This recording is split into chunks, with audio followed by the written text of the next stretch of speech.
Thank you for visiting my YouTube page for Sarge. Sarge is a 1978 CJ5 basic, narrow track with a 258 inline 6-cylinder with a Carter 1-barrel carburetor, rear AMC 20, and a front Data 30 axle. I purchased Sarge in May of 2021 as he was really an untouched Jeep for the most part, but I've made major updates to the body and drivetrain.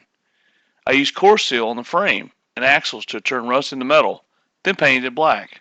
Same for the windshield frame, dash, engine, compartment, tub interior, and exterior mirrors.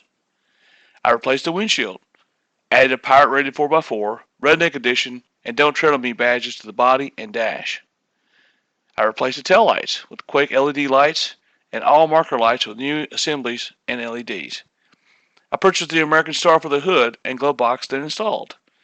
Completed the bodywork and straightened out most imperfections. I then installed the roll bar, then taped the entire tub area, tires, and frame to prevent overspray from the Raptor liner. I then purchased the Raptor liner with olive green and a spray gun. I painted the entire Jeep exterior with Raptor liner and also used black to paint the wheel wells. I did install carpet to the tub and later decided I didn't like it, so I removed and then black Raptor lined the interior. The MC20 rear axle is a two-piece axle from the factory, but with issues.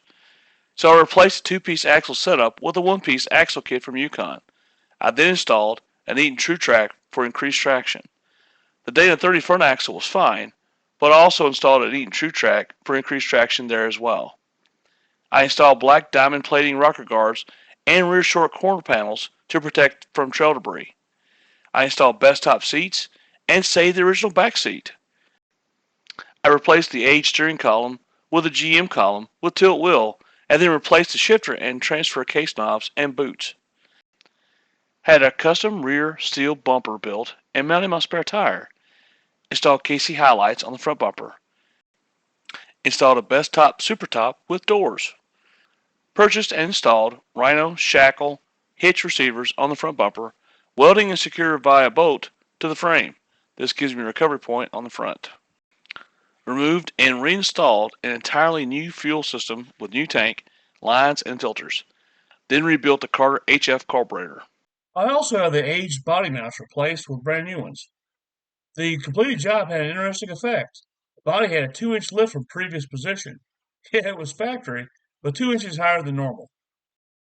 Sarge has a Borg-Warner T150 3-speed transmission. The transmission was starting to grind as I would downshift to the second gear, but otherwise it worked well. I had the T150 rebuilt and a new loop clutch installed. Last but certainly not least, I had a Jasper 258 installed to replace the existing engine. I've said it before and I'll say it again. Sarge is not a Rubicon, but he's closer to the original than a Rubicon, and I believe has more character. I hope this has been informative to you, and if you have any questions, drop me a line, and I'll answer if I can. Thanks, and don't forget to like and subscribe.